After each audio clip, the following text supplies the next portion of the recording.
My, Lucy. I bet you weren't expecting this, but I just so happened to see you yesterday. You'll have to be more careful from now on. Excuse me? You saw me yesterday? Doing what? Oh, come on now, Lucy. Don't play dumb with me. You know exactly what I'm talking about. I saw you and a particular someone else walking through town last night. The two of you looked like you were having so much fun together.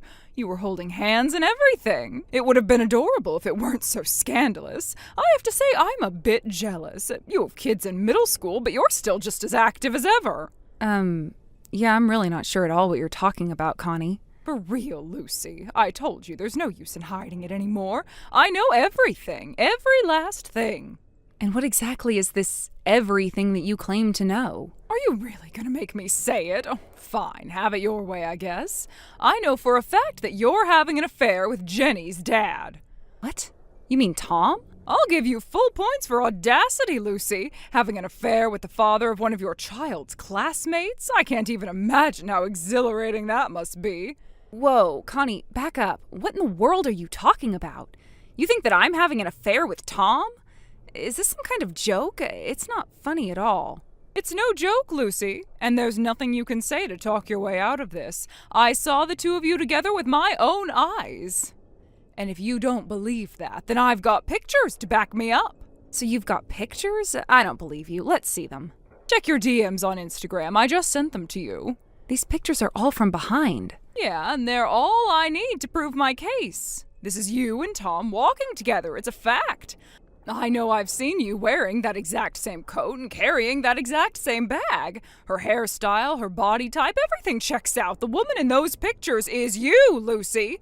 Okay, I mean, yeah, I do have a similar bag and coat to the woman in these pictures. But it's not me, and I don't know who it could possibly be. Okay, so you're gonna plead not guilty, are you? Let's see your proof then. Do you have any proof that you aren't the woman in these pictures? How about an alibi? If you weren't cheating with Tom last night, then what were you doing? An alibi? What is this, a criminal investigation? I don't know. My husband was working late last night, so he wasn't home. And my son went to bed at 9 p.m. like usual, so I guess I don't really have much of an alibi.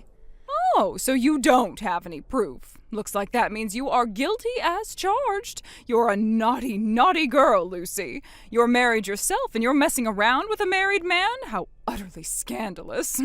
Connie, you've got the completely wrong idea. That woman is not me. I don't know who she is. I don't know where that is. I don't know what time that was taken. I don't know anything. Wow, Lucy, you seem awfully desperate to convince me of your innocence. If you were really innocent, then you'd be much more confident in yourself. So I can only take your desperation as a confession. I can't imagine how sad your parents must be to know that they raised an adulterous woman. I am not an adulterous woman. I have been faithful to my husband. I've never cheated on him, and I never will. Talk all you want. It's not going to do you any good. I can't unsee what I've seen. And speaking of which, what do you suppose would happen if these pictures got leaked to the public? If someone were to, say, post them on social media, then your neighbors, friends, and family might see them. The other members of the PTA might see them. Oh goodness, your husband might even see them. Oh, that would not end well for you at all, would it? You'd become a social pariah. You'd lose your family, your friends. You'd have to leave town. Connie, stop this right now. Are you actually threatening to spread lies about me around town? Threatening you? Oh, heavens, no, Lucy. I would never dream of doing such a thing. I'm just saying that if you don't want your husband to divorce you, then you'll need me to keep my mouth shut about your affair. And if you'd like me to keep my mouth shut, then you're gonna have to convince me. What are you saying, Connie? Spit it out. It's going to put so much pressure on me to help you cover up your infidelity, so you'll have to compensate me for my pain and suffering. And that's gonna cost you $50,000. What? $50,000? That's a bargain, actually. Think about it this way. If I tell your husband about your affair, he'll divorce you, and then you'll lose his income for the rest of your life. Consider this an investment in your continued prosperity. And I'd really appreciate it if you got me the money as soon as possible. There are a lot of things I'm planning to buy with it. You have gone completely insane, Connie. I am not having an affair with Tom or with any other man. And even if I were, which I'm not, I definitely don't have $50,000 to pay you off. Well, you'd better come up with it before too much later, because you've only got two choices: pay up or get caught. Think about your kids, Lucy. Wouldn't they be so sad to lose their mommy? You don't scare me, Connie. I have nothing to hide from my family. I am not having an affair. So I'm sorry, but your stupid little blackmail scheme isn't going to work on me. Okay, if that's the way you want to be. I think you're going to regret not doing as I say.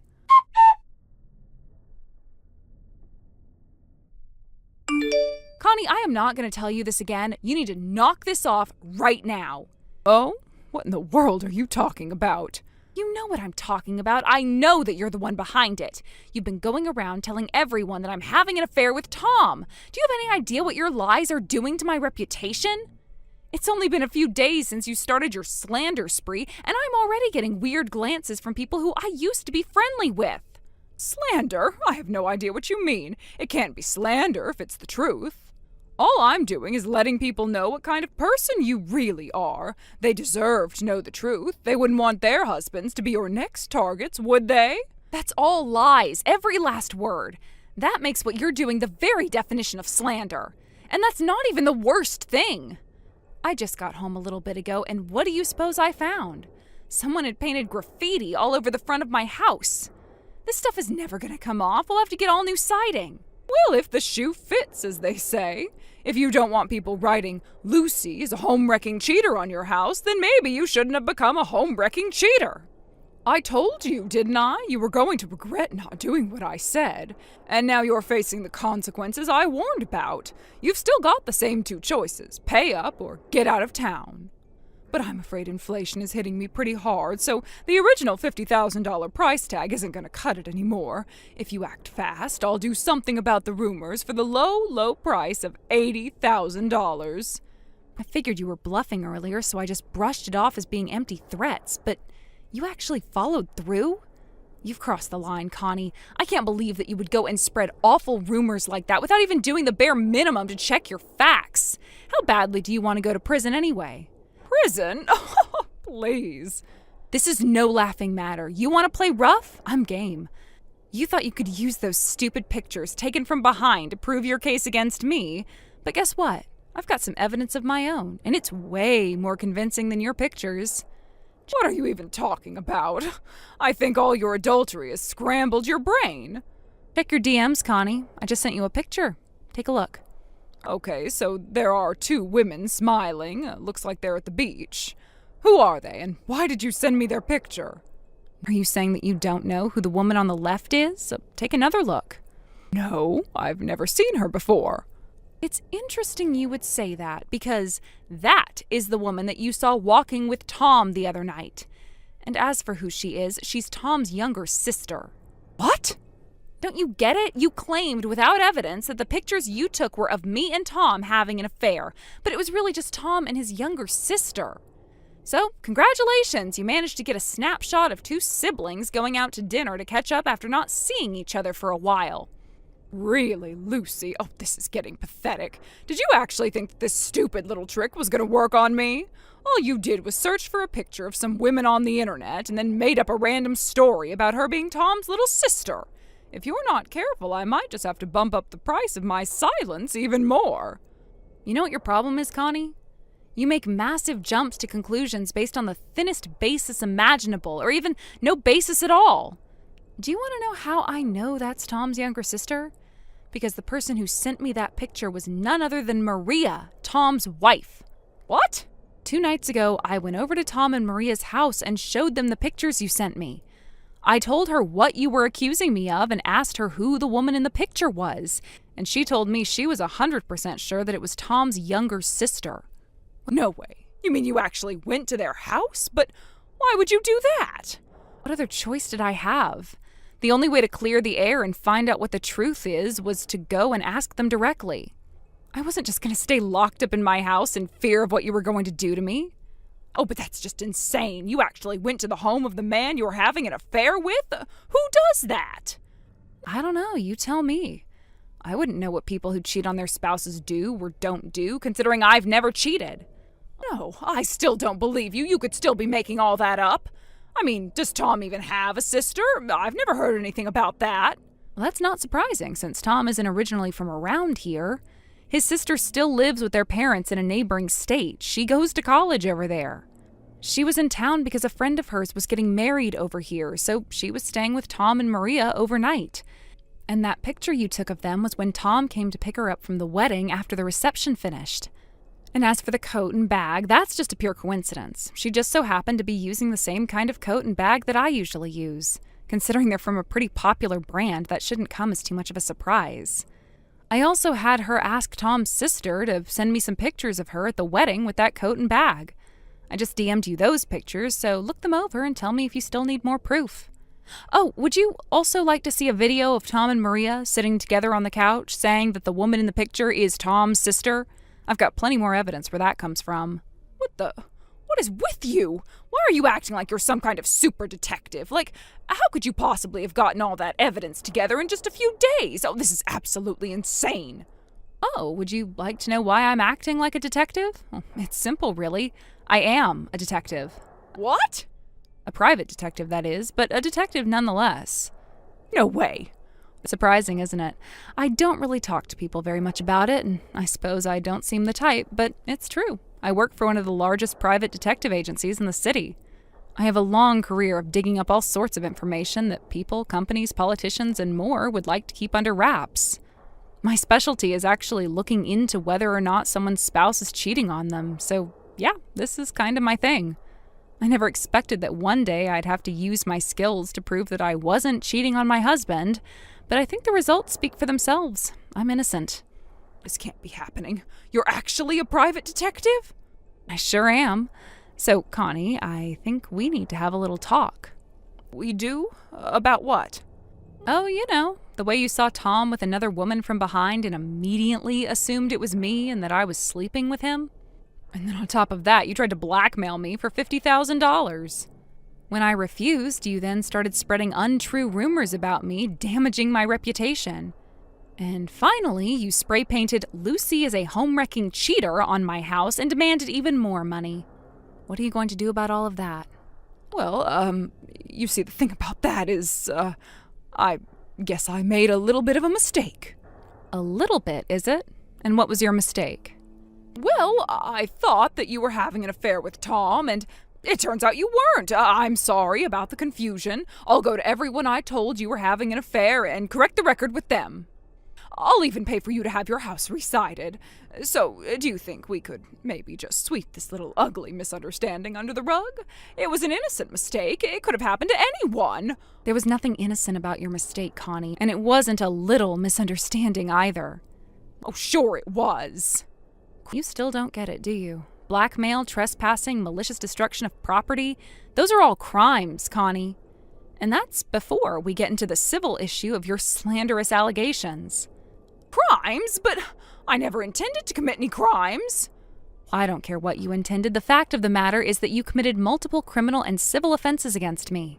I'll be paying a visit to your home tomorrow morning with my lawyer present. Your husband has the day off tomorrow, doesn't he? Why do you know my husband's schedule? Did you look into him, too? Of course I did. Oh, and just so you don't go getting any stupid ideas, if you are not in your home tomorrow morning at 10 a.m. sharp, I'm going directly to the police. Oh, the police? Oh, we don't need to involve them, do we? Oh, please, Lucy, I'm begging you. Don't call the police. I'll do anything you ask. Oh, I'm going to make sure of that. You're going to take responsibility for this, mark my words. I'll see you and your husband tomorrow morning.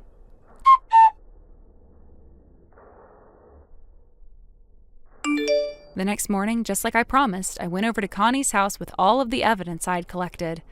I showed it to her husband after telling him what his wife had been up to these last few days. He was absolutely mortified and offered me a profuse apology for his wife's actions. He told me that my anger was justified, but for the sake of their children, he asked that I please not involve the police.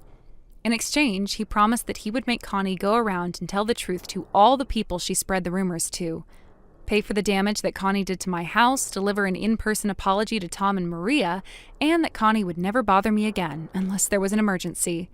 And to her credit, Connie did fulfill her end of the bargain. However, somehow, word got out about how she blackmailed me. After that, she was the one getting funny looks from the neighbors, so they eventually moved to a different neighborhood. It's a shame, really. All of this could have been avoided if she had simply checked her facts. As for me, things mostly quieted down after that. I will say, though, this was quite an experience for me. I've never had to investigate myself for infidelity before, and I hope I never have to do it again. Hey, was that you that I saw downtown earlier? I wasn't sure if I was hallucinating or something. Yeah, that was me. Not a ghost, I promise. I moved back into town a couple weeks ago. Should have said hi. I seriously thought I was seeing things. You've been gone forever. I didn't know you moved back. I figured someone would have told you already. Actually, I saw your mom at the grocery store and told her I was back. I thought she'd pass the message along. She didn't say anything. Wow, I can't believe she kept that from me. That is so like her, though. Always filtering what she thinks I need to know. Oof, I didn't mean to put you in that position. Honestly, it just slipped out in conversation with her. Didn't think it'd be a big secret or anything. Still, it's kind of weird hearing it like this from you over text after 5 years of total silence. Yeah, you're right. I should have reached out myself. Sorry. Things got kind of hectic once I got back. Trying to settle in, reconnect with old places, old people, you know. Well, welcome back, I guess. The town's changed a lot, huh? Definitely. Some places I used to love are gone, but there's a lot of new stuff. Still figuring it all out.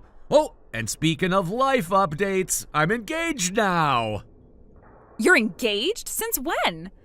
I know, shocking, right? It just happened a couple months ago. I didn't really see it coming either, but here we are. Life's full of surprises. Wow, I mean, I didn't think you were the marrying type. You used to say relationships made you feel like you were wearing a straitjacket. Yeah, I did say that, didn't I? I guess it just takes the right person. Or maybe I just got older and less dramatic? Still, that's huge. Congrats, really. I guess the timing is just weird, that's all. Timing? What do you mean by that? Oh, nothing. Forget I said that. Seriously, I'm happy for you. And actually, I'm engaged too, so yeah, double congrats, I guess. Whoa, no way, that's great! Why'd you say sorry earlier then? It sounds like we both landed on our feet. I don't know. I guess I just got a little weird there for a second. I wasn't expecting you to be engaged. It threw me off. Old memories came rushing back, maybe. Understandable. I wasn't expecting to see you today either, to be honest. It stirred up some stuff. But hey, that doesn't mean anything bad, just nostalgia doing its thing. Yeah, nostalgia. Right. It's just crazy how fast time moves. I remember when you left like it was yesterday. And now here we are, different people, different lives. 5 years can do that. Sometimes I feel like I blinked and suddenly I'm this guy with a mortgage and a fiancé and no idea how it all happened. Yeah, same here. Life really doesn't wait. It doesn't, but maybe that's a good thing? It gives us less time to second guess everything. Yeah, maybe. Anyway, I should let you go. I know this probably wasn't the conversation you expected today. No worries. Honestly, I'm glad we talked, even if it was just over text. It's good to hear from you again. Same here, really. It's just, I wish it didn't feel so complicated. Even now, after all this time. Yeah, I get that. Life moves on, but some chapters leave fingerprints, you know? Doesn't mean we're stuck, just means it mattered. Look at us being all deep and sentimental. What are we, 80? Speak for yourself. I've still got at least 5 years before I start shouting at kids on my lawn.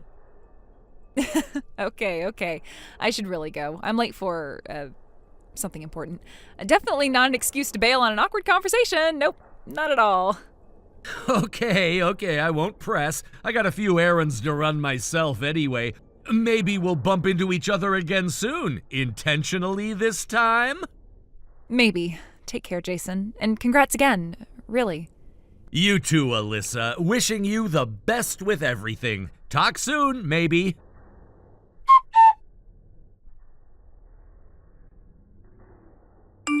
Hey, got a minute? Yeah, sure. What's up? Wondering about your wedding plans. Is it going to be big or just something small? We're keeping it pretty simple. Just family and a few close friends. Nothing over the top. Wait, seriously? Yeah, why? That's what we both wanted. Low-key, intimate, nothing too flashy. But it's your wedding. That's supposed to be a once-in-a-lifetime thing. You should go all out. Big venue, fancy dress, huge guest list. The bride should feel like a star. I get that, but we're really not into big events. It's more about the meaning than the show. We're happy with the plan. That's not the wedding I imagined at all. Sorry? I mean, it's not your wedding, Alyssa. It's ours. Me and my fiancé talked it over, and this is what feels right for us. That's what I'm trying to say right now. Wait, what do you mean, what you're trying to say? Jason, stop treating me like I'm just some outsider. You need to start treating me like your fiancé. What? Alyssa, what are you talking about? You're not my fiancé. You're joking, right? I'm 100% serious. I'm engaged to someone else. I told you that the other day, remember? But you didn't say who. I thought you meant me. You came back to town and started talking to me again, and... No, Alyssa. No, I'm sorry if I gave you the wrong impression somehow, but I've never said or done anything that would suggest that. You and I have never even dated. But we were close. You always smiled at me. You messaged me when you were back. I thought that meant something. Smiling? Messaging? Alyssa, that's basic human decency. That doesn't mean I was secretly proposing to you. Come on. Don't say it like that. You made me feel like I was special to you. Why else would you come back into town after all these years? Because my company transferred me. That's it. I didn't even know you still lived here until we ran into each other. I thought fate brought you back. I thought you came back for me. I didn't. I'm really sorry, Alyssa, but I didn't. Then why didn't you correct me before? Why did you let me believe all this time? I did tell you I was engaged. You even said you were engaged too. You said it was bad timing. That was a lie. I made it up because I didn't know how to deal with the shock. Oh my God. I broke up with him. I told him I couldn't marry him because I thought it was you. Alyssa? What? That's insane! You ended an engagement because of a misunderstanding? It wasn't a misunderstanding to me. I really believed it. I felt it in my heart. But there was nothing there. Alyssa, I'm sorry. I never meant to hurt you, but you can't just invent a relationship in your head and expect me to go along with it. Then take responsibility. If you didn't want me to believe it, you should have been clearer. I was clear. I said I was engaged. You chose to ignore that. That's not on me. You smiled at me when we were teens. You always came over to hang out with my brother. You knew I had a crush on you. Yeah, when we were like 15. I was friends with your brother, Alyssa. I was never leading you on. But you knew, and you kept coming around. That's emotional manipulation. No, that's being polite. That's being a decent person to someone's little sister. That's all it was. You owe me. You made me fall for you. I didn't make you do anything. You built up some fantasy in your head, and now you're punishing me for not living up to it. That's not fair. If I gave up my fiancé for you, then it's your turn to give something up for me. That's not how life works. You don't barter love like it's a trade deal. You didn't love me, Alyssa. You loved your idea of me. No, don't say that. It was real. I felt it. It wasn't shared. I'm sorry. I've never felt that way about you. Not even close. So what now? You're just gonna marry that other girl and pretend I never existed? I'm gonna marry the person I love, the one I actually built a relationship with. That's not pretending you don't exist. That's just moving on with my life. Then I hope you're happy in your fake little relationship. You'll never be happy with her. That's enough, Alyssa. I really hoped we could stay civil, but this is crossing the line. You think I'm going to let this go? After everything? After what you did to me? What I did to you? Alyssa, I haven't done anything to you. You did this to yourself. I'm sorry, but I can't keep playing along with your delusions. Jason, please, don't walk away. I know you feel it too. You're just scared to admit it.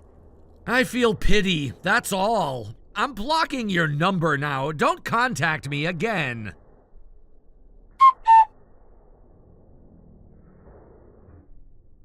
I can't believe you blocked me. That was so cruel, Jason. Wait, how are you even texting me? New phone, new number. I had to get everything updated so we could continue making our wedding plans. Alyssa, we are not getting married. This is getting out of hand. Yes, we are getting married. Just accept it already. No, seriously, you need to stop. I don't know where you're getting these ideas. When I told my dad that you wanted to marry me, he was thrilled. He never liked my ex, said he was too sketchy, but you, he loves you. What do you mean you told your dad I wanted to marry you? I never said anything like that, ever! Well, I knew you'd come around, so I just skipped ahead a bit. Oh my God, this is seriously messed up! You're building a whole fantasy off something that never happened!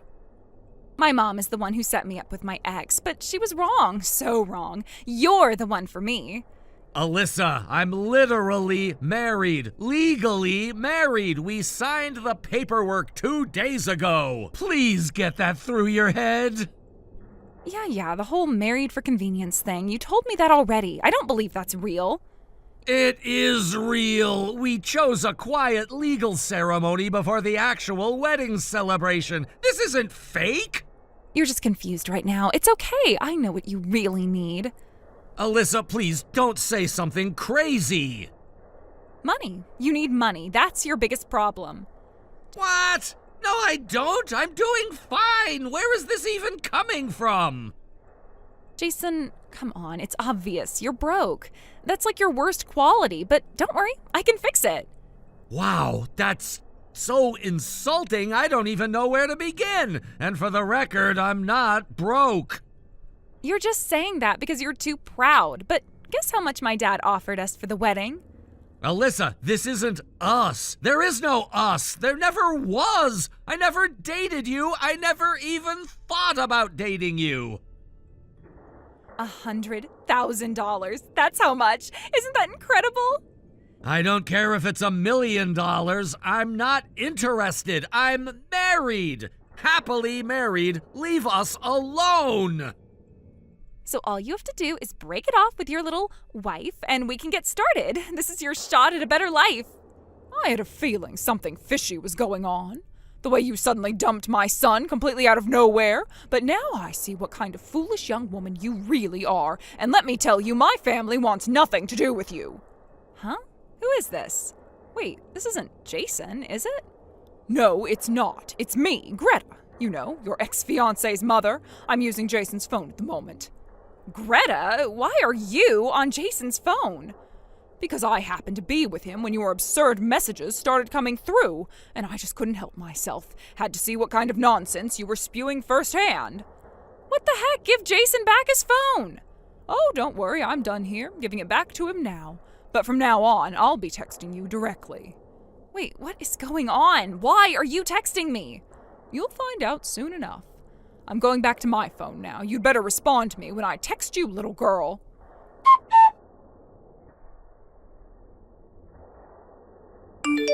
Now, as I was saying, I don't know why you're still talking to me. I broke up with your son, so just stay out of my affairs. Oh, no, sweetheart, we're not done. You and I still have some unfinished business. Unfinished business? I already said I was sorry he got caught in the middle. That should be enough. Sorry? You dumped my son in a single-sentence text message that read, "I'm getting back together with my boyfriend, so we're breaking up." Okay, maybe I could have worded it better. Better? Oh, that wasn't a breakup, it was a declaration of lunacy. So naturally, I looked into what was going on, and oh, the rabbit hole I found. You've been spying on me? Call it concerned investigation. I found out all about your little fantasy, how you convinced yourself that Jason wants to marry you. That's because he does. You just don't understand our connection. What connection? The one that only exists in your head? Jason was never your boyfriend, Alyssa, not even your date. He was never interested in you. You're lying. I wish I were, but I confirmed it with Jason's old friends. Every last one of them laughed when I asked if the two of you had ever dated. We were young. It was unspoken. He didn't have to say anything. I could just feel it. The only thing you're feeling is delusion. Jason is married, Alyssa. Legally, officially, happily married. It's time you started thinking about the impact you're having on his wife. That's not possible. He's mine. He always has been. Oh, for heaven's sake, listen to yourself. You sound like a deranged soap opera character. You don't know what we had. You weren't there. No, but I've heard enough. Now, let's get back to that unfinished business I mentioned. Since you broke off the engagement with my son, you're expected to return the ring and cover the cancellation fees for the wedding and honeymoon. What? That's right. All of it was prepaid, the ring, the venue, the resort, and wouldn't you know it, the total comes to around $100,000. 100? You've got to be joking. I don't joke about contracts. You walked away. That doesn't erase the damage you left behind. I'll just get my dad to pay. He said he'd support me and Jason no matter what. I wouldn't count on Daddy Warbucks swooping in. Your mother is so furious at him for enabling your delusions, she's divorcing him. What? You heard me. She's already spoken with a lawyer. She said she's had enough of both of you. This isn't fair. I didn't mean for any of this to happen. You're right. You didn't mean for it, but that's the problem. You don't think. You drag people into your little fantasies without a care for the wreckage left behind. Please, I didn't think it would go this far. I just thought Jason still had feelings for me. He didn't. He doesn't. He never will. That's the one truth in this whole mess. What am I supposed to do now? I can't afford that kind of money. My attorney will be in touch with the details, payment schedule, legal notice, all of it. I suggest you take this very seriously. Can't we just talk this out? There has to be another way.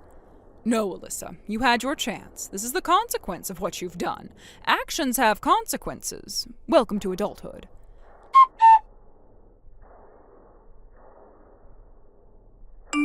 Jason, please, just listen to me. Alyssa, how are you even texting me again? I need to talk to you. Please don't shut me out. Are you kidding me right now? You're seriously still doing this? I'm not doing anything wrong. I need you to hear me out. You're going around telling people you're my girlfriend, Alyssa. What is wrong with you? That's not what I meant. People just misunderstood. Oh, really? Because someone literally came up to me today and accused me of cheating on my wife thanks to you. Wait, what? Who? Doesn't matter who. The point is this whole circus is your fault. You're lying to people about us. You're ruining my life. I didn't mean for any of this to happen. Then stop. Just stop. You don't get to drag me through the mud over your fantasy. It's not a fantasy. It's not. You and I had something. We had nothing, Alyssa. We never dated, never kissed, never anything. How many times do I have to say it? I know you felt something too. I saw it in your eyes when we were younger. You're delusional. This isn't some romance drama. I'm done being patient with you. Please don't say that. Please don't leave me like this. You leave me no choice. If you contact me again, I swear I'll get a restraining order. I'm not joking. Harassment is a crime. No, please don't go that far. Just don't give up on us. For the last time, there is no us, Alyssa. There never was. Goodbye.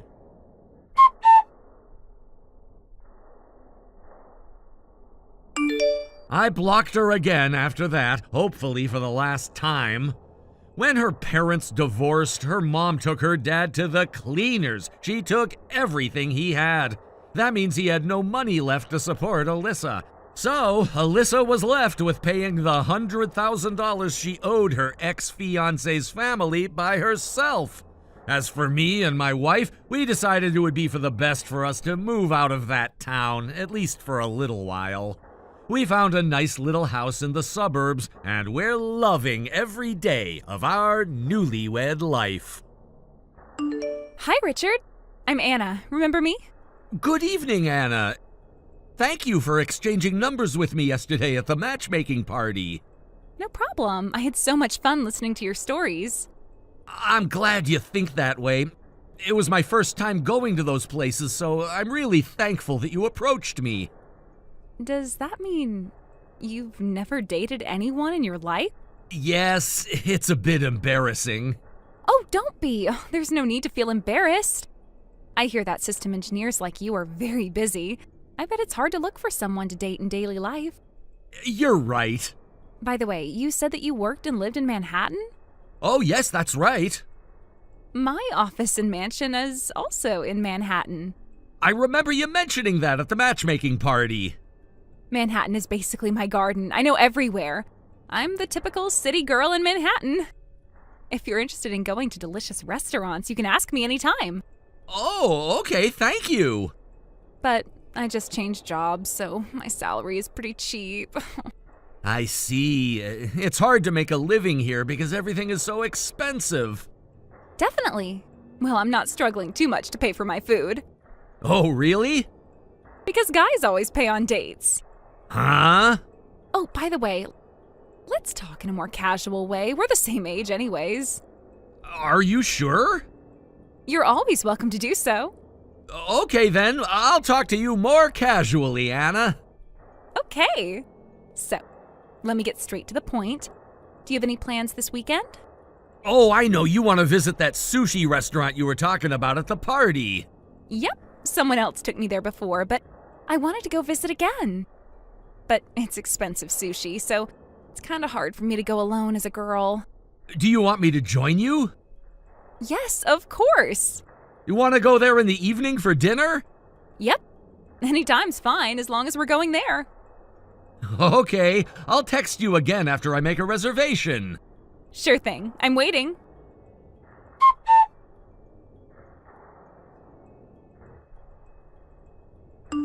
Hi, Richard. Auntie, hello. How was the matchmaking party? Great, I was able to have a better time than expected. I see. I'm glad to hear that. It was my first time organizing these things, so I was nervous, actually. It's part of the new project launched by your company, right? Yes, we've planned several projects already in the past, but the young employee who was in charge had to quit his job due to family reasons, and I suddenly became the leader. So I was super busy. I'm so glad it's over. Good work. By the way, any achievements? Achievements? I'm asking you if you met any potential girlfriends. Oh. Gosh, you are really bad at these things. You want to get married someday, don't you? Yeah, if someone's willing to date me, yes. Then put some effort into making a girlfriend or two. You're almost 29. One girlfriend is enough for me.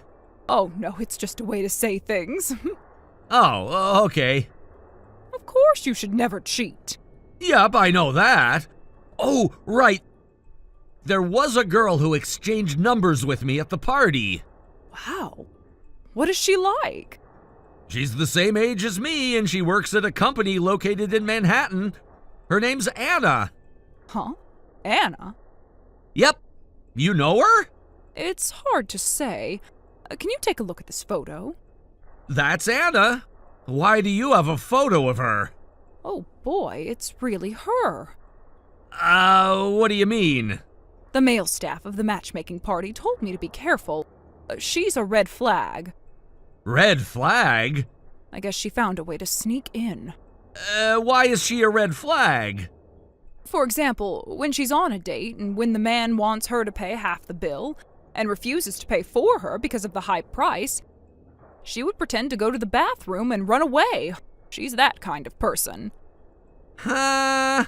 She's the type who thinks men should always pay on dates. Girls shouldn't have to pay for anything. No way I'm paying half the price. That's how she thinks. And after she runs away, some of her dates were insulted via chat, saying, "I don't need a man who makes me pay half the price." She's horrible. Some of them had to pay for her French course meal worth $300 per person. That means he had to pay $600 total. That's harsh. Looks like there were many victims. Some were first-timers who she met at a matchmaking party. So that's why the staff warned me. But I never thought my nephew would be targeted. Oh, sorry. Well, I'm glad you got to find out beforehand. You should cut relations with someone like her. No, actually, I have a reservation tonight at an expensive sushi place. Huh? If I cancel now, it's gonna be trouble for the restaurant. Which sushi restaurant is it? You Sushi. I know the owner of the restaurant. Huh? Really? I'll contact the owner, so you go punish her. Huh? A party girl who misunderstands what ladies first means should be busted now so that she won't do anything worse. Auntie? Bust her, Richard. Here he comes. Huh?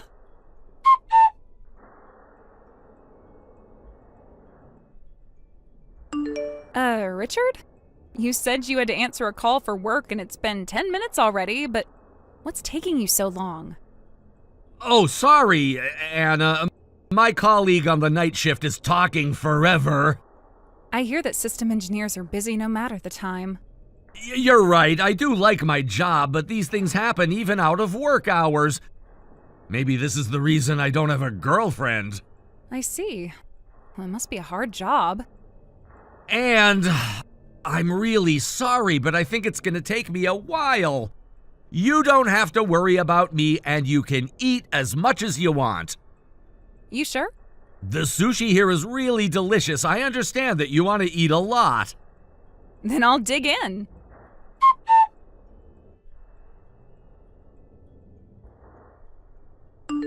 Richard, how's it going? I've been ordering a lot and I'm having a feast right now. Oops, sorry. I'm done with my call, but I'm having an upset stomach. Huh? What's wrong? I think it's the milk I drank earlier today. Oh, are you okay? Well, I'm stuck in the toilet right now. You're here to eat. I'm sorry if I made you feel disgusted. Oh, it's fine. So, I guess you can't come back for a while? I can't go check on you in the male bathroom. You can keep eating. Don't worry about me. Really? Then I'll enjoy my feast.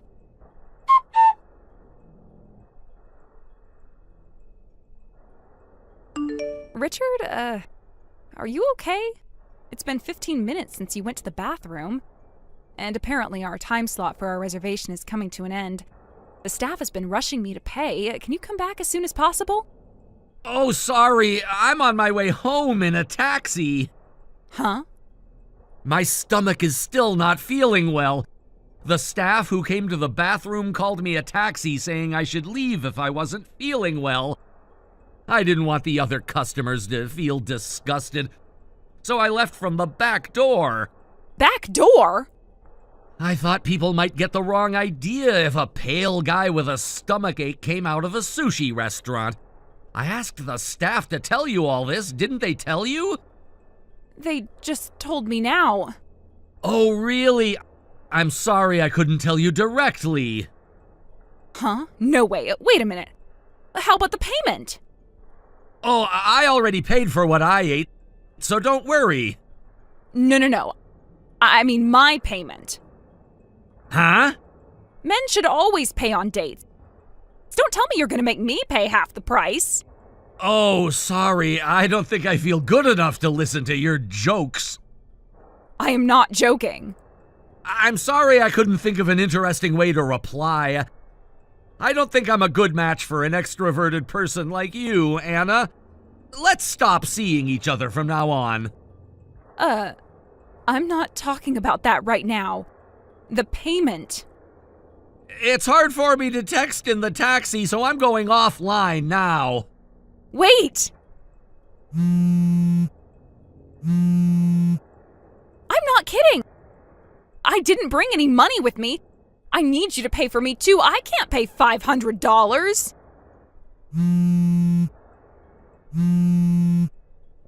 I need money.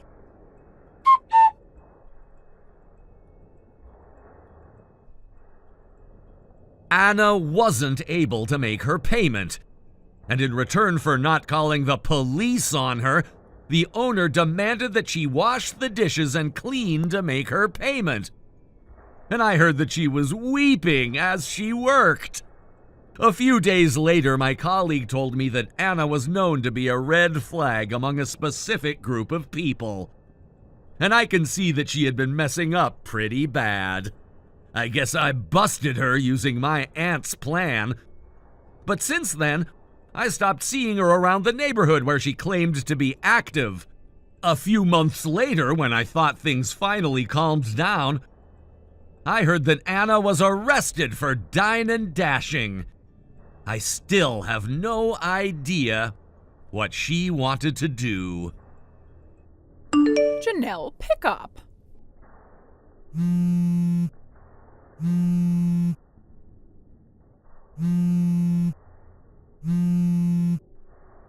Pick up the phone right now.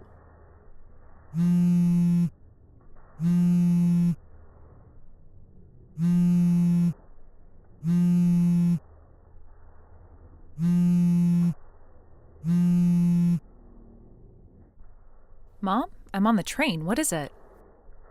Don't tell me you're still seeing that man. Huh?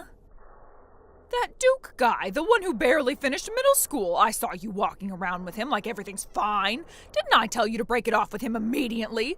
A man with no education like that has no place in this family. Are we really doing this again? Why do you always make everything about education? Because education is everything, that's why. He might be cute, sure, I'll give you that. But that's all he's got, a pretty face and no future. I can't believe you're being this foolish. Break up with him already. Mom, seriously, did you forget? Forget what? I told you if you couldn't accept me marrying Duke, I was cutting ties with you. And by the way, we already registered our marriage. Excuse me? What did you just say? I already told you this. I reported it to you. Did that just slip your mind? Divorce him right now. What? I'm in the middle of arranging a marriage meeting for you. I'm sorry, what now? Honestly, you've always been so selfish ever since you were a child. And you haven't? The only time you actually listened to me was when you finished college. I didn't go to college because of you. The school you were so desperate for me to attend just happened to be my first choice, that's all. Let's not pretend you even knew what faculties that university had. You just picked it based on prestige and name recognition. It was laughable. Well, in the end, you did go, didn't you? So that means you followed my guidance. What kind of logic is that? But this is where your selfish little rebellion ends. I will not stand by and let you ruin your future. You are going to divorce that man and marry Matt. Matt? Wait, you mean the guy 3 doors down? The one in that huge house? Exactly, your childhood friend, that Matt. Sure, Matt and I were close growing up, but that was just as friends. Maybe before, but who knows what could happen now? Besides, the whole reason I made sure you went to university was so you could eventually marry into that family. Excuse me? What does going to college have to do with marrying Matt? You need a certain level of refinement if you're going to marry into a good household. That's why I insisted you get your degree. You're seriously not making any sense. And anyway, Matt doesn't see me that way. He never has. That can change. You just need to try harder. That's why we're starting with the marriage meeting. This isn't just absurd. It's on another level. Enough backtalk. I don't want to hear another word in defense of that undereducated man you married. You are going to divorce him, do you hear me? Hey, Janelle, long time no see. You got a minute? Matt? Wow, yeah, it has been a while. Wait, is this about my mom? She's been on and on about some arranged marriage thing. Oh, let me guess, she dragged you into it? Yeah, I figured she might have mentioned it to you. It sounds like you already know the deal. Ugh, I'm so sorry. She's being a total menace, isn't she? Honestly, yeah, if I'm being blunt, she's been a huge headache. Mostly for my mom, actually. Every time they run into each other, your mom starts pressuring her, demanding we lock in a date for this supposed marriage meeting. That sounds exactly like her. And get this, when I told her I'm already seeing someone, you know what she said? Oh my, Matt went and found himself a girlfriend on his own? Like it was some kind of betrayal. Are you serious? Dead serious. Then she added, Well, we'll just have to suffer through it, won't we? But I still fully intend to make us family. No matter what it takes, our kids must marry each other so we can be related. That was word for word. My God. Okay, now I have a headache. I'm really sorry, Matt. She's impossible. Don't worry, I get it. You're the one stuck with her for 25 years. I'm just getting a glimpse now, and I already want to disappear. Honestly, my parents keep saying they're amazed you didn't turn out just like her. They actually admire you for that. Yeah, I owe that to my dad, honestly. He was the more balanced one. Though once I got my first job and moved out, he finally divorced her. Guess even he had a limit. Yeah, I remember. That was the talk of the neighborhood for a while. Honestly, the divorce was a blessing in disguise. With all the chaos, I managed to sneak out of that house without much resistance. You still talk to your dad? All the time. He and Duke actually get along really well. Glad to hear that. Seriously, that's good to know. Anyway, don't feel like you have to entertain any of this arranged marriage nonsense. Just ignore her. You've got your own wedding coming up, and once that happens, well, maybe she'll finally give up. Though knowing her, probably not. Yeah, I wouldn't count on her letting go that easily. God, even though I'm her daughter, I still feel like I should apologize on her behalf. If I just told her what Duke actually does for a living, maybe she'd shift her focus. But honestly, I'm not ready to deal with that fallout either. Don't stress about it. We've all decided not to engage. My parents and I are on the same page. We're just brushing her off whenever she brings it up. Thanks, Matt, really. And I'm sorry you're stuck in the middle of this. But if anything gets worse or she crosses the line, let me know. I'll handle it. I appreciate that. Anyway, I'll let you get back to your day. All right, talk soon. Take care. Janelle, great news! The wedding date is set! Wait, what? Mom, what wedding? Matt's, of course! First Sunday of next month. Isn't that just perfect? What are you talking about? Don't be silly. Your wedding with Matt. Isn't this exciting? Everything's falling into place just like it was meant to. Hold on. You can't be serious. Why wouldn't I be? It's already been a month. I figured you and that dropout have split by now, right? But I never imagined you and Matt would skip the engagement process and just jump straight into the ceremony. Honestly, I'm impressed. Leave it to the rich to move quickly. Are you even listening to yourself? I haven't divorced Duke. And Matt, he's engaged to someone else. What? Yeah, shocking, isn't it? Wait, hold on. Janelle? No, enough. Seriously, just stop. But...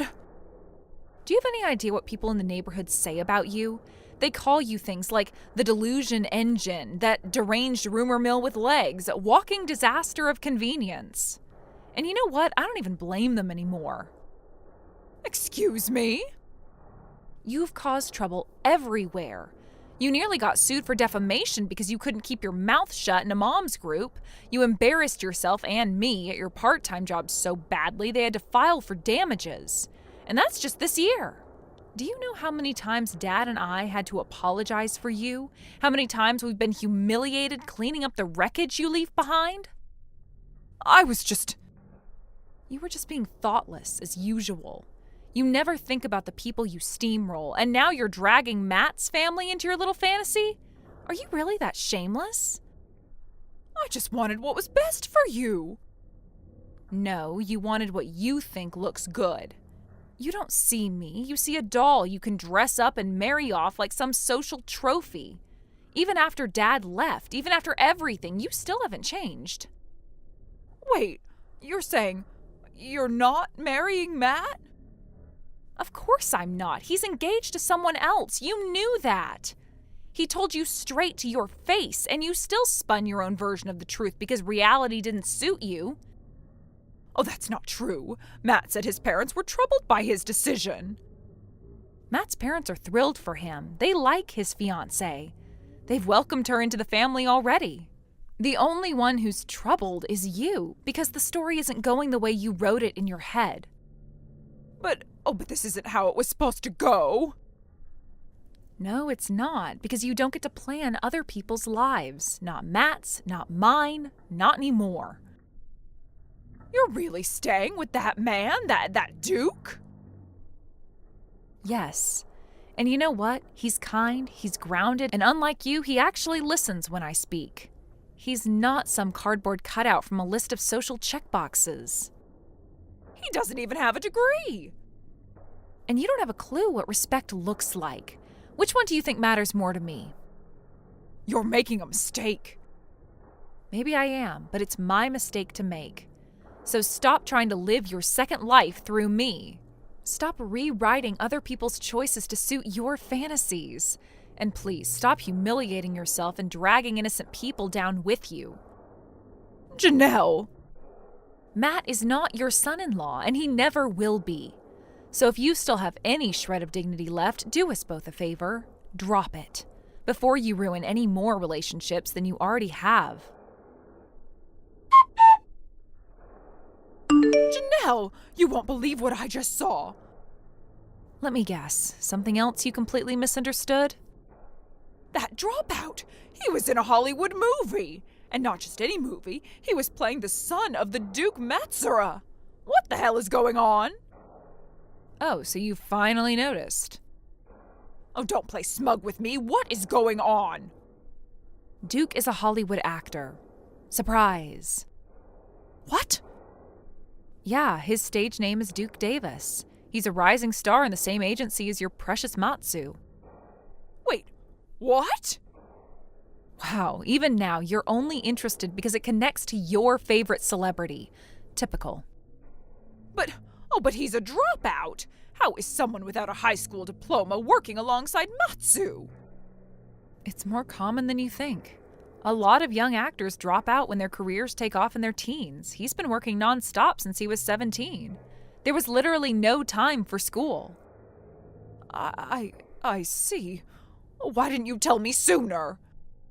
Because I knew you'd act like this. It was easier to let you stew in your elitist assumptions than give you more reasons to manipulate people. So you're saying my son-in-law is Matsu's junior? Oh my god. Oh, that means... Wait, does that mean I might actually meet him? Absolutely not. Why not?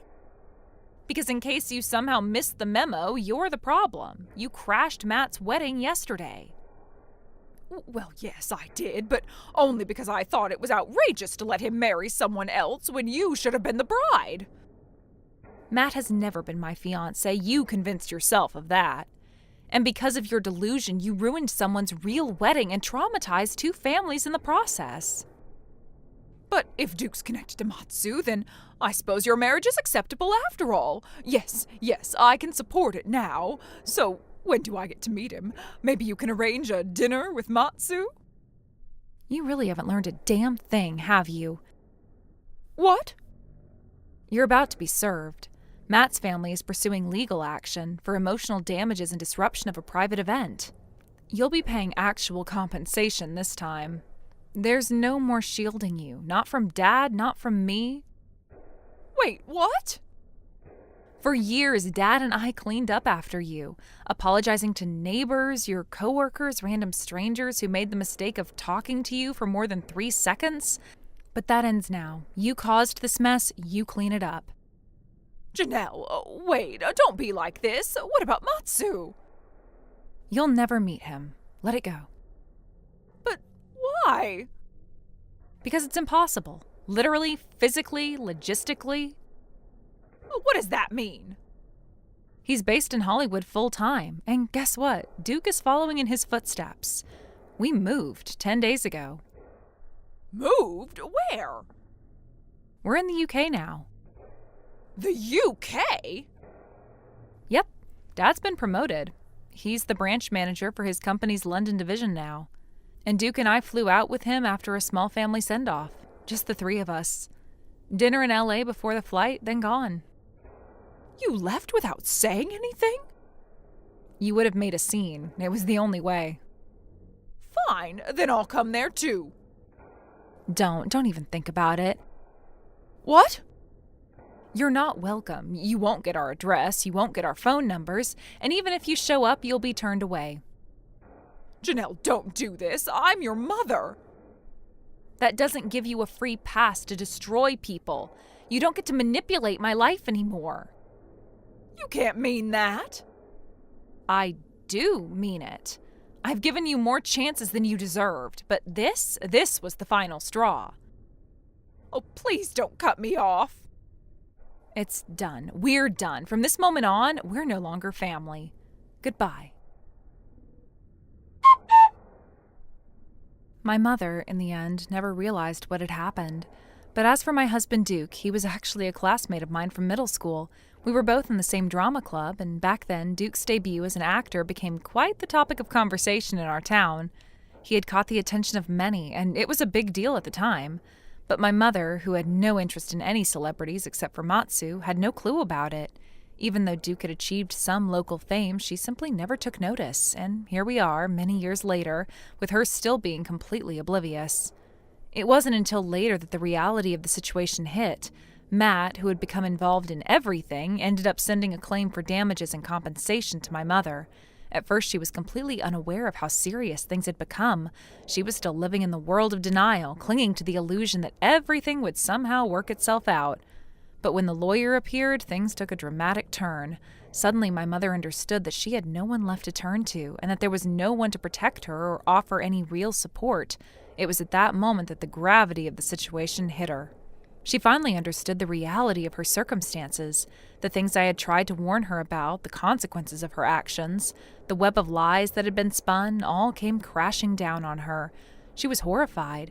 She had ignored everything I had said, dismissed it as me being overly dramatic, but now, seeing the lawyer's formal documents and understanding the magnitude of the legal claims against her, she finally realized the truth. It was too much for her to bear, and she apparently dropped to her knees in an attempt to beg for forgiveness, terrified and frantic. But by the time that happened, it was already too late. There was no turning back. The damage had been done, and no apology could undo the mess she had created. In a desperate attempt to resolve everything, she rushed to take out a loan to pay the lump sum of the compensation. She thought that paying off the debt and covering the damages would bring her peace of mind, but the relief was fleeting. After she made the payment, thinking everything was settled, the weight of her actions still hung over her. It wasn't long before her situation got even worse. The loan she took out turned out to be with a loan shark. She hadn't bothered to do proper research, had not questioned where the money was coming from or who was providing it, and as a result, she ended up entangled with dangerous people. It's hard to even imagine what that must have been like for her. The fear of owing money to people who didn't operate within the law, people who had no mercy. One day, out of the blue, my mother disappeared, just like that. She was gone, and no one knew where she went. It was like she had simply vanished into thin air. The loan shark, the money, the bills, everything had caught up with her. I tried to find her, tried to piece together what had happened, but all I got were dead ends. People who knew her, or thought they knew her, were left with nothing but uncertainty. No one knew where she had gone, or even if she was safe. Lauren, do you have a minute? I have a favor to ask you. Good evening, Mother. What is it? Next Sunday, I'm planning to have a house party with my friends. House party? Yes, I'm planning to invite around 10 of my friends, so could you prepare some desserts for the party? Huh? I want it to be like a dessert buffet, so you make all kinds of desserts for us, okay? You want me to make the desserts myself? Your hobby is to bake, no? As a result of that, you installed a huge kitchen and a commercial refrigerator. I have high expectations of your skills and facilities you have, so I decided to ask you to be in charge of it.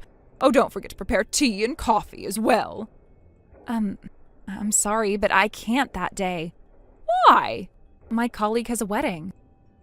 Oh, you don't have to do everything on the day of the party. I just want you to have it ready by the day before.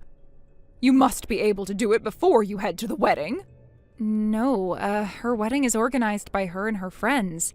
Each of us has a role to do. Organized by herself? On the day of the wedding, we're all busy preparing. And the dessert buffet you're talking about, it's a self-serve kind of thing, right? That means I have to make a huge variety of desserts. Yes, you're right. I'm sorry, but I don't think I can do that. Can you do something about it, like buying ready-to-eat desserts from patisseries?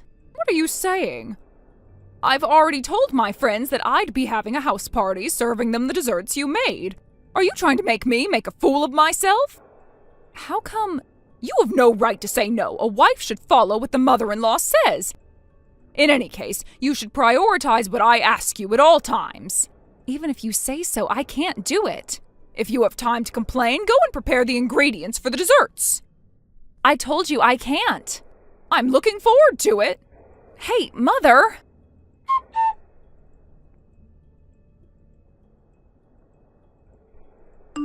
Excuse me? Did you come in again without our permission? Oh, Lauren, don't be like that, saying I entered without permission. There's no problem for a mother to visit her son. I didn't give you the key. How? I found a spare, so I brought it with me. You took it without our permission? Well, it's your fault for not giving it to me in the first place. Is it you who took the cake in the fridge? Oh, about that. You said you couldn't prepare for the party, but you ended up doing it for me. I shall change the way I think about you. Huh? But I'm not sure about how you only prepared cakes. Well, you did prepare several kinds of cakes, so I'll just tell my friends that my daughter-in-law changed it to a cake buffet without my permission. Make sure you apologize to my friends the next time you meet them. Does that mean that you brought the cake with you for you and your friends' house party? Yes, we all enjoyed the cake in the fridge. You already finished them? You prepared them for us, so it's natural that we eat all of them. It was wonderful having a dessert buffet for free. You are awful. Huh? That was not what I prepared for you. What are you saying? There is no way you prepared all of that for someone else. It's obviously for my house party. That was for the wedding today. Huh? I bet you saw a large cake and several cakes cut into small pieces in the fridge. That was all what my colleagues and I prepared, spending a lot of time on preparation. Why are you keeping all that in your fridge? We're having her wedding in a meeting room we rented at our office this afternoon, so I volunteered to keep them in my fridge because I live within walking distance of our office. While I went shopping for a short time, all of this happened. Oh my, what did you do? It's none of my business. We finished all of them already. Don't complain now. What are you saying? We're about to go to a museum. I'm turning my phone off. Hey, Mother!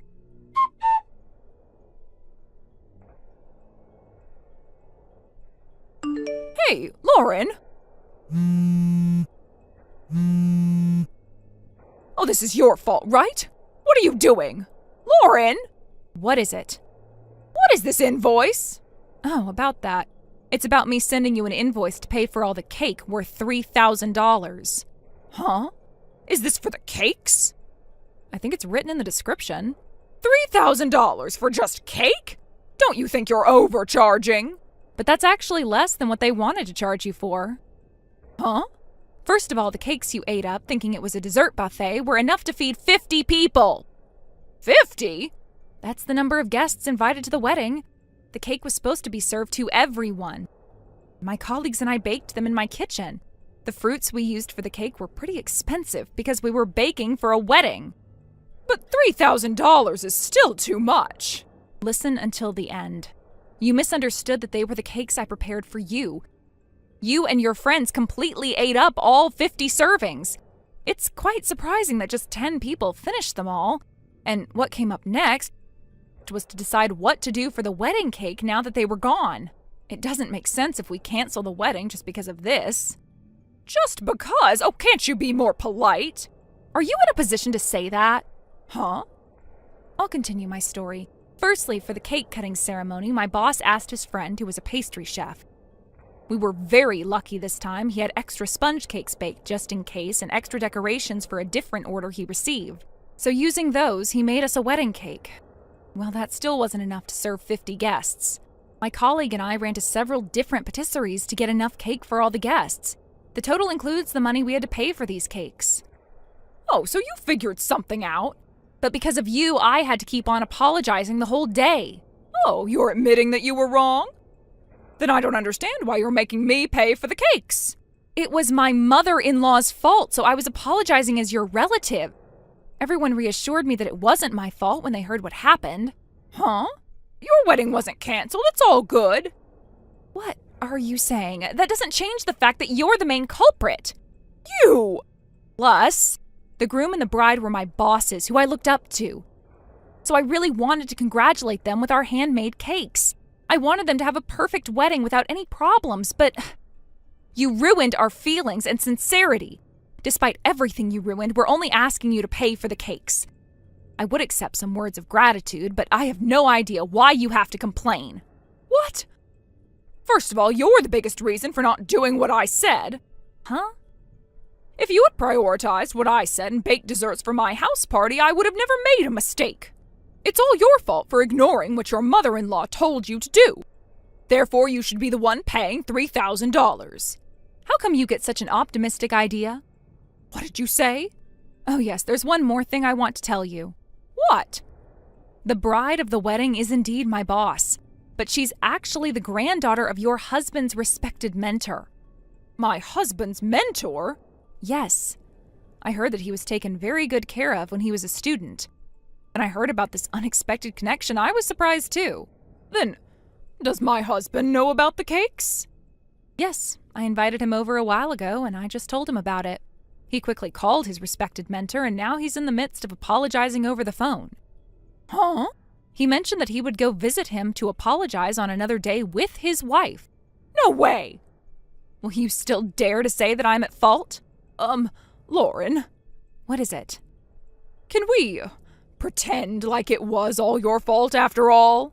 Excuse me? So, I asked you to bake desserts for us first, but you accidentally forgot and prioritized the wedding cake. How about that? Mother? See, you can come up with a variety of reasons. Your husband is looking at your messages with me. Huh?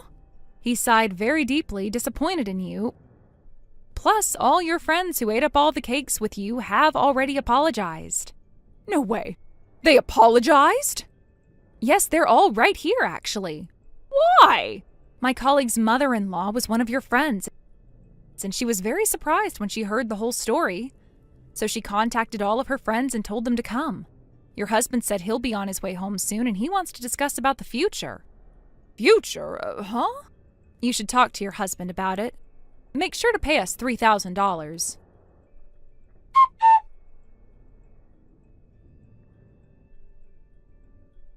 Several days later, my father-in-law took my mother-in-law to apologize to his mentor, the grandfather of the bride. However, my mother-in-law still said it was my fault, showing that she regretted nothing. This was the last straw, and my father-in-law decided to get a divorce. Then, for some reason, she started annoying me and my husband to let her move in with us. But my husband, who already knew everything that happened, said, with an expressionless ice-cold stare towards his mother, who refused to move away from our entrance with large baggage, "Who are you? We're going to call the police." My mother-in-law's expression turned to despair, and she left. After her divorce, at her parents' house in the countryside where rumors spread very quickly, people whispered behind her back, saying she was a crazy person who ate 50 servings of wedding cake just to bully her daughter-in-law. And she's been shutting herself in, feeling isolated. Oh, by the way, we did manage to make her pay $3,000. Sam, long time no see. This is your old friend Lisa. Have you been doing all right? What? I'm very sorry to have to ask this, but who is this again? I told you, I'm Lisa. I'm really sorry, but I have no recollection of any Lisa being a friend of mine. Huh? I am your old friend, Lisa. Oh, geez, Sam. You and I were going to middle school together at Siebert Middle School in the town of Harbor City. And we lived close to one another in that apartment complex. And then we met again at a community college, right? What? Hold on. I'd always lived in a house with me, my family, and then I never went to community college or anything because right after high school, I went to work. Huh? Also, my name isn't Sam. Oh, did you change your name or something? No, I did not. What I'm saying is that my name is not Sam whatsoever. What the heck? Come on now, I already know the reason why you're telling me your name is not Sam anymore. You can stop trying to hide your true feelings from me. I have no idea what you're talking about, though. Then tell me, what's your actual name? You don't have to know what my name is. I don't feel comfortable telling you now. Then I'm going to continue calling you Sam, because that's who you are. Ugh, my name is Megan. That's my name. Really? I know that's not your actual name because your real name has always been Sam. Now stop trying to hide from me and let's chat. What? I'm not trying to hide from you because I don't even know who you are. Yeah. I'm tired of going on about that stuff, so let's just get to the juicy topic. Juicy topic? I'm taking your husband from you. Excuse me? My husband? Recently, I came back to Harbor City, all right? I learned about that really rich son of that family, the Rochesters, Kyle. And I was thinking it was so mean of you to have a man like that all to yourself when I have nothing. So I went and stole him from you while I've been in town. Harbor City is in Oregon, right? Well, I don't live in Oregon anymore. When I was living there, I was not living in Harbor City or even close to that town.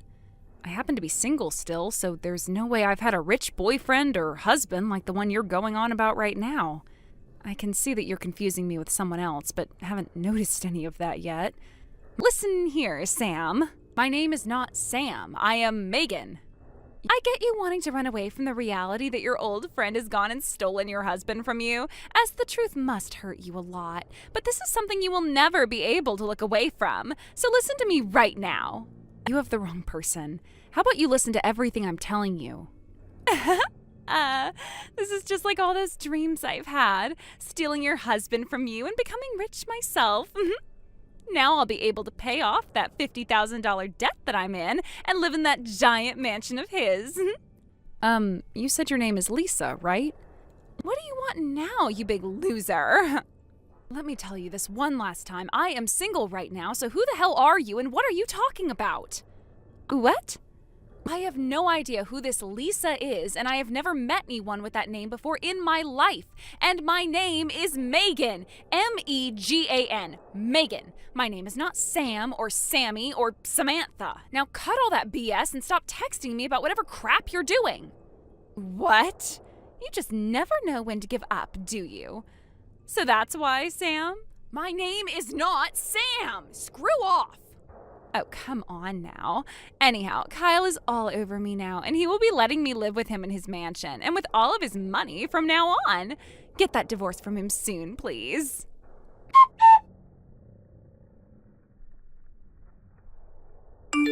Megan, it's been a while. Sorry for coming out of nowhere here, but can you let me know whether or not this is still Megan's number or if you're someone completely different? What? Anne? Oh, it's been years. And yeah, this is me, Megan. How have you been doing? I guess I've been fine. Anyway, this is still your phone number, so I don't have to do anything for you. Now, I think I fixed and confirmed all of that crap and can finally stop looking at my phone for a bit. What are you talking about? Why did you have to check and make sure this was my number still? Oh, I really am sorry about all of this. You know how I have that little sister of mine who's a few years younger than me? Oh, that's right. She's more than a few years younger than you, right? True, since she's in her 3rd year of middle school now. Anyway, while we were together recently, we got into a bit of a fight with one another, and, well, she went and took my phone and went through all of my contacts, changing all the names of everyone in there. Really? So in order to try fixing everything, I've been going through all my contacts and asking them who they are to make sure I have the right number to the right name again. Wow, that's gotta suck a little, but shouldn't your phone normally be locked and whatever? Yeah, well, normally people would do that, but I'm really lazy and don't want to type in some passcode all the time, so I just leave it unlocked most of the time. Wow, that's very brave of you to do something like that. But maybe now you're going to change your mind about leaving your phone unlocked, right? Yeah. So what did she end up changing my name to in your contacts? She changed yours to Sam. What? Sam? That's the name of an old friend of mine from back in community college. Wait, can I ask you something right now? What's that? Recently, have you met with anyone by the name of Lisa? What? Lisa? She had been going to the same community college as Sam and I, actually. And after we graduated from there, she came with me to work for the same company, so I see her almost every day. So have you met with Lisa before, Megan? Not at all. Then why do you know about her? Listen, for some reason I got some texts from that Lisa girl, and I have no clue what was going on. And after some talking back and forth, I came to learn that she was mistaking me for someone named Sam, although she didn't want to accept that fact. What? I tried many times to get her to believe that my name is Megan, but she just wouldn't, and that got me pretty peeved by the end of our conversation. Oh my gosh.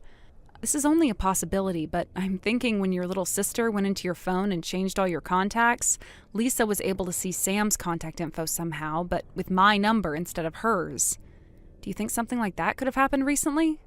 I think something like that is very possible. Yesterday there was a little party after work. She had been sitting next to me at our table, and as I got up to go to the restroom, I'm sure she had enough time to take a look at my contacts. The both of them, Sam and Lisa, are my friends from back in middle school that I met again in college. And, well, before the end of middle school, Lisa got into a fight with Sam, and then her dad ended up having to move out of town, so they never made up before that happened. So I'm assuming they were never able to exchange one another's contact information before she had to move away. And when they met in college again, they weren't as close to one another, so they never did anything from there. I see. So that's what's happened between Lisa and Sam. Damn. Things have become a bit more complicated now, haven't they? I'm sorry about that. Up until now, I haven't really talked with Lisa much besides on our work phones about work-related things, so I'm really not sure what's been going on with her. I don't actually have her private number anymore, I think. You all were in the same college and knew one another since middle school, yet all seem to be so distant from one another. Well, I've just never really wanted to have anything to do with her. And I think the same can be said for Sam. So I really want to know now, why does Lisa want to talk with Sam so badly? From what she was telling me, it looks as though Lisa's stolen Sam's rich husband from her. Huh? Well, I think Lisa's making a big mistake there. What? How so? I'm sorry to have to ask you this, but can you take screenshots of all the things Lisa said to you and send them to me, please? I want to try talking with Sam about this. Can do. Just give me a few minutes.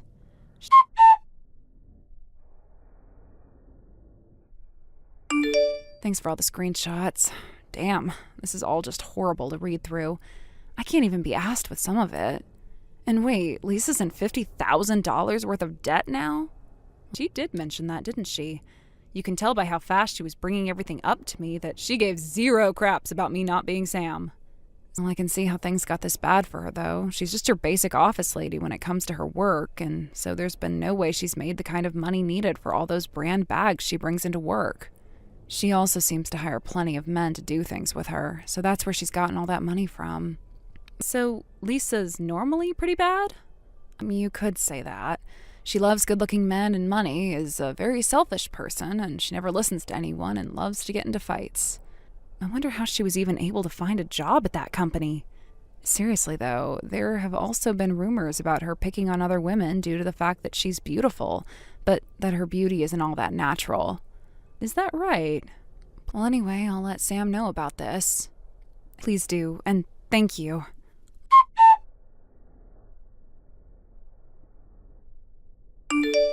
Hey, Sam! I was wondering why you were taking so long to get that divorce, and now I'm being asked to pay a settlement? I told you to hurry up and get that divorce. As long as I'm able to become Kyle's wife, then I won't have to care about that settlement because he'll be able to pay it all off for me. Long time no see, Lisa. I have told you this so many times now, but my name is not Sam. My name is Megan. Have you heard from your coworker and old friend Anne about the fact that her and her little sister got into a fight and her little sister went and changed all the contacts around in her phone? What? Anne? Anne was a friend of mine from high school, and we still occasionally talk to one another now. I heard from her that her little sister went and changed my name to Sam inside her contacts. So I really do think you mistook me for Sam because of that change in her phone. What? So then, this really does mean that you're not Sam. That's right, I'm not her. What? Are you serious right now? Then I guess the only option I have left now is to go right to that mansion of Kyle's and ask Sam in person to divorce him and get out of there. I know you're not going to want to hear this from me. What? That mansion just so happens to be Sam's mansion. Huh? Why do you say that? It sounds like ever since Sam graduated from college, she started her own company and has been doing very well recently. She married Kyle around the same time she started her company. And at that time, Kyle's father's company ended up going under, and so Kyle wasn't able to get anything from his family. So at that time, Sam stepped in since she was financially stable and paid off the mansion they moved into, since he wasn't going to be able to do so. Wait. Sam went and paid for that mansion then? That means that the owner of that place is Sam, and if her and Kyle get that divorce, she'll be the one getting to keep the house. What? You're kidding me. Also, because of the fact that Kyle no longer has a company coming to him, he is currently without a job, and the company will be renamed and taken over by someone else who's bought it. Huh? Well, I shouldn't say jobless, rather, he's just going to be working for his uncle's company as a base-level employee now. A base-level employee? Because of that current situation he's in, I hear that it's been Kyle asking Sam not to divorce him, as he's in no shape to be kicked out of her mansion. What the heck? But he's getting divorced by Sam and will have to pay her a settlement while also being kicked out of that place. What? Sam heard about all of this going on from Anne after I went and talked with her about what you'd said to me. You're lying, right? I went and stole Kyle from her thinking that he had all this money, and I am in major debt right now. Now I'll have to pay a settlement, and I won't be able to live in that mansion now? Are we done here then? What am I going to do? What am I going to do? I'll be going now. What should I be doing right now?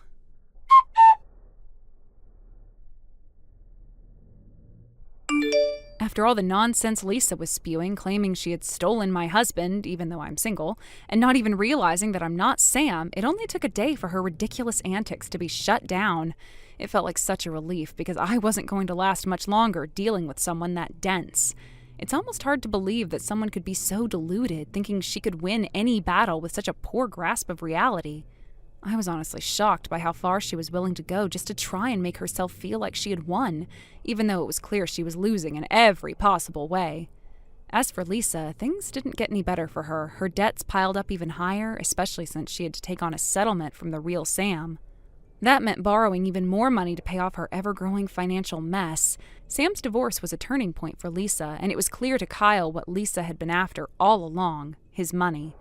Once he realized this, he packed up and left, trying to escape her constant demands for help. She had become nothing more than a financial drain on him, and he wasn't going to let it continue. It wasn't long before he cut ties with her completely, moving away in an attempt to escape her grasp. Sam also made significant changes after the divorce. The mansion she'd been living in felt too big for her to manage on her own, so she sold it and bought a smaller home. She chose a house closer to Anne, which seemed to be a move toward rebuilding her relationships and focusing on the future.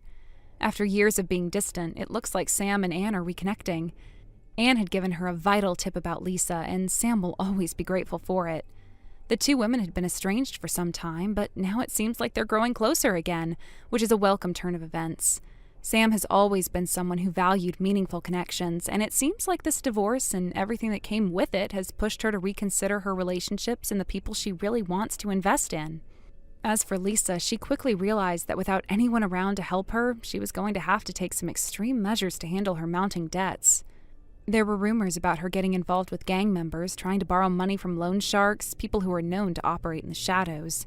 It's unclear exactly how she found the money, but somehow she managed to scrape together enough to settle the debt with Sam and pay off her bank loans. She probably thought it was a temporary solution, but the consequences of borrowing from dangerous people can be severe. Her desperation was clear, and it seemed like she was willing to do anything to get herself out of trouble, even if it meant involving people who could put her in even worse situations. In the weeks following, Lisa disappeared from the radar. There was no word about where she had gone or what had happened to her. All that remained was the payment made to Sam, settling her part of the debt. With that chapter seemingly closed, I had to wonder if Lisa is now deep in the world of shady loans, trying to make enough money to pay off the people she's gotten involved with. It's anyone's guess what happened to her, but it's clear that the trouble she brought into everyone's lives won't be easily forgotten. If anything, it serves as a reminder of how a single person's selfishness and lack of integrity can cause so much damage. Thank you for watching and listening. We hope you enjoyed the video. Don't forget to like this video and subscribe. Also, feel free to leave a comment about what you thought of the story.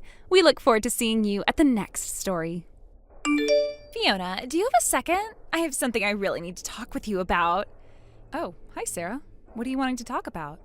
Can you let me come and stay the night tonight? What? I was kicked out of my boyfriend's house just a second ago. What? Wasn't he the man you were getting ready to marry, though? Yeah, that's the one. You were going on and on about how you'd never let him get away from you, though, because he has all that money. Yet now you've been kicked out of his house? What happened there? To tell you the truth, I got pregnant on accident. You're pregnant? So then, what got you kicked out of his place was... That's right. It's not his baby that I'm pregnant with. What the hell do you think you're doing, Sarah? I know that in the past you were a bit of a wild card when it came to men, but you're still up to that crap? Hey, come on now. It's too late for us to be talking about all of that. No, it's not, Sarah. What you've done is going to affect you for the rest of your life now. All right, shut up now and let me come over. Having to be pregnant and walking around in the streets at night is tough for me. Well, just get your butt over here. Can I start to tell Mom and Dad about all of this so that we can figure out what we're going to do with you? What? Oh, you plan to tell them both about this? Well, of course I do. They both need to know. And we're going to have to hear about who the real father of that child you're carrying is, too. It's all such a pain in the ass, though. You're the one that asked for it all. Well, right now I'm heading over to your place. I should be there soon, so have the door open for me. Jeez, just be careful on your way over here.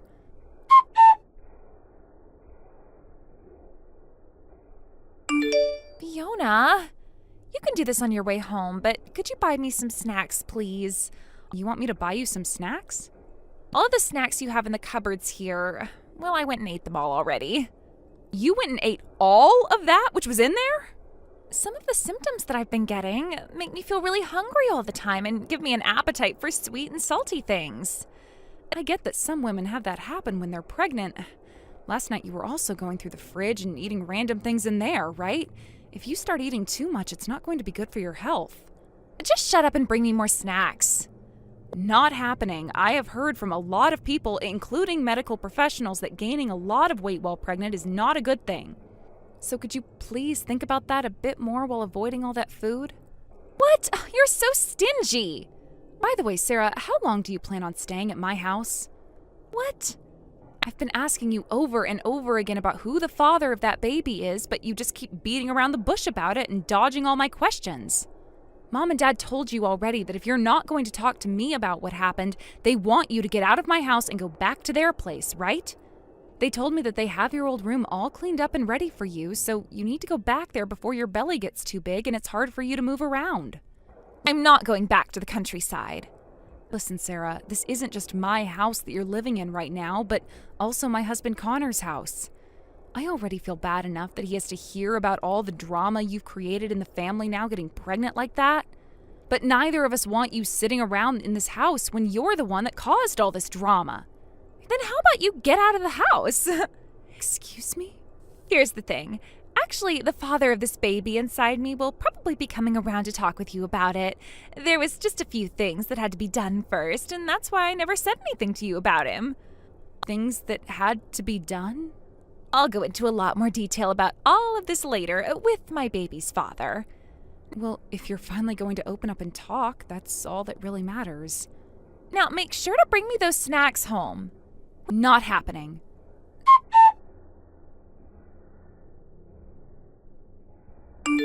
Sarah, can we talk for a minute? What is it?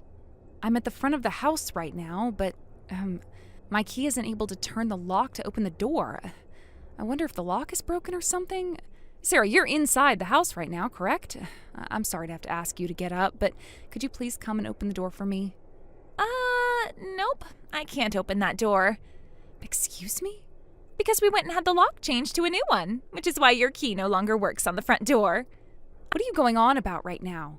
I'm not going to let you into this house right now. I can't, that's all. Sarah, are you upset with me because I said I wouldn't be stopping to get you any snacks on my way home from work? I actually don't really care about that anymore. I went out and got some snacks of my own. Then what the hell is this about? Why are you not coming to let me into my own house? The house is both Connor's and mine, and we have been living here together ever since we got married. And to be frank, there is no reason you should be kicking me out of my own house right now when all you do is lay around. I see. You just think that I'm laying around here. Sarah? If you don't stop acting out like that right now, I am actually going to get pissed off, all right? The one that should stop acting like a total idiot is you, actually. Excuse me? Because the one that actually went and changed the lock to this house was Connor himself. Wait, Connor did this? Today, Connor left work earlier than usual after using some of his PTO off to be here. He wanted to be back here before you so that he could prepare to have you kicked out of the house for good. I'm being kicked out of my own house then? We made sure to send all of your things that were here to Mom and Dad's house for you. Oh, and the moving services will charge you once they have everything moved into their house, so please make sure to pay them. What the hell are you saying right now? I literally have no clue what this is all about, Sarah. You still aren't catching on to what I've been hinting at? You should have been wondering why I've been here laying around your house all this time instead of going back to Mom and Dad's place, right? What? Come on already. You are such a dumbass that I can't get anywhere with you anymore, so I'll just go ahead and tell you what's happened. Tell me what's happened. This baby that I've been pregnant with for a bit now's father is your husband, Connor. What? Hold it right there. Why would you say that Connor's the father? Why the hell would he be the father? You're so shocked, aren't you? This is getting entertaining for me now. Not a single thing about what you're doing and saying is entertaining for me, though. Since I'm sure that you won't trust what I'm saying about your own husband being the father of my baby right now, allow me to send you a picture to prove things first. What is this? This is Connor and I on the couch after he came and brought me a bouquet to celebrate 1 year of us being together with one another. 1 year? So what you're saying is that you've been going out with Connor around the same time he and I got married to one another? That's exactly right. So with all of that in mind now, I'm going to be the one giving birth to the person who will take over Connor's company after he retires, so you don't have to bother with him anymore. What? Connor's company? From today onwards, he and I will be treating this house as our earthly paradise, and there is nothing you can do to stop us. Actually, you just being around the house right now is a bother to me, so could you please get lost now? The divorce papers are out in the mailbox for you, so make sure to grab them before you head back to Mom and Dad's house.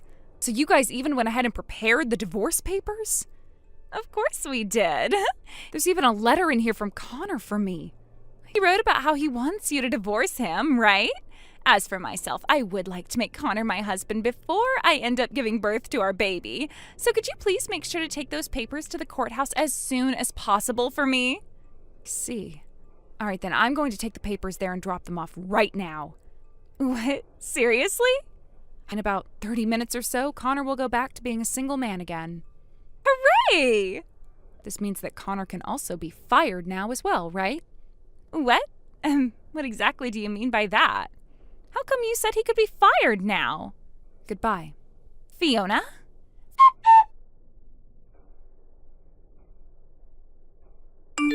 Fiona? Hey, what's going on here? Okay, what is it? Tell me what the hell Connor being fired from his job is all about. How could the CEO be fired from his own company like that? Huh? You thought that Connor was the CEO of the company? Where did you end up hearing about that from? That company is his father's company, right? And there is no way that he could be fired from his own company when he's the one that runs it all as the CEO now. What are you actually going on about right now?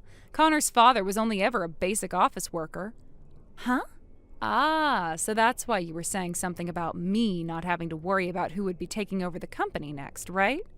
What? But Connor said that he's the CEO and was made so after his father stepped down and retired. What? Oh, so he still has the wrong idea then. The wrong idea? I explained things to him so many times, over and over again, yet he still doesn't understand a thing. What are you talking about, Fiona? This company that Connor's been working for, right? Well, it just so happens to be the company our cousin Sam owns right now. Wait, Sam? Sam's been running a company of his own for a while now? Hold on, you never heard anything about this from anyone? I never heard anything at all before about that. This is my first time hearing about it. I think he actually started the company around 7 years ago or so. Then why would something like that lead to Connor thinking that he would become the CEO of the company soon? I'm not really sure where the best place to start explaining all of this to you would be. Well, let's start here. Around half a year before Connor and I got married to one another, his company he'd been working at before ended up having some major layoffs. And after that had happened to him, he was having a really difficult time finding himself a new job. And so I went and spoke with Sam about giving him a job in his company. So he was really only able to start working for Sam because of the connections I made for him. Well, since that day he first started to work for Sam, a lot has happened with Connor. He got this idea in his head that Sam would be single for the rest of his life and never have anyone to give his company to after he left. And so Connor thinks that he will be the next one in line, even though that's far from the truth. Huh? I have really been trying to comprehend whatever Connor's been thinking that's led him to that conclusion. Connor does have a little sister, right? But she's not even working in the same field as him. And since Sam doesn't ever want to get married, Connor thinks that he's never going to have kids, which is true to the best of my knowledge. And that leaves you and I as Sam's only cousins, right? In other words, the only ones who could really be in line next to take over his company would be me. And that crazy man who thinks he's going to be the CEO, even though Sam has never even said anything to him about it at all yet. I'm having a hard time understanding all of this. The reason why Connor had been fired from his last job wasn't even due to the layoffs anyway. He was fired because he couldn't do his job correctly. What? There is no way Sam would ever let Connor, a completely useless man, take over his company after him. What the hell? Well, now that you're aware of all that, and now that I've had to divorce Connor over you and him making a baby together and stealing my house from me, there's no reason for Sam to keep him in his company anymore. It's not like he was a full-time worker for the company anyways. He was only working close to 15 hours a week. So he was part-timing? If he had actually taken his work there seriously, then one day he would have been made into a full-time company employee. No way. I thought he was a way better option than my ex-boyfriend and would have a lot more money for me. Huh? So that's your reason for going and stealing my husband from me? That's right. Had I known the truth, had I been told the truth about Connor, I would have never even bothered with him. That's it. I just have to go and talk with Sam myself and convince him to hire Connor back into his company. Like you, I'm also Sam's cousin, and that means that he'll be happy to listen to all the things I have to say about why I took Connor from you and everything, right? Wait, you really think that's going to happen? Why do you say that? Do you want to know why Sam is most likely never going to be with anyone ever again? 10 years ago, when he was just getting ready to marry his fiancée, he found out that she'd been cheating on him with his friend, who went and stabbed him in the back and took her. Having to listen to someone like you now, who's done something very similar to what his friend did, I don't even think you're going to be able to get in a word off in front of him before he tells you to screw off, right? No way. Well, now that I'm divorced from Connor, I have nothing to do with you both anymore. I'm cutting ties to you as well now, so you both actually screw off now and go figure out all your troubles yourself, please. Wait a second. There's one last thing. That house you're living in, I just finished having the lease on it canceled. What? But isn't this place under Connor's name?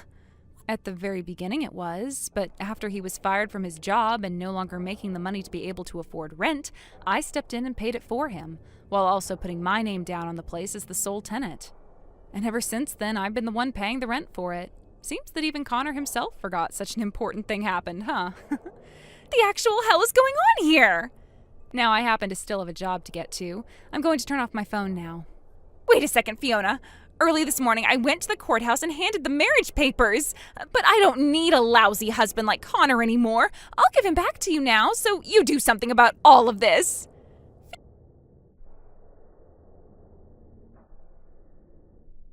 Fiona, please.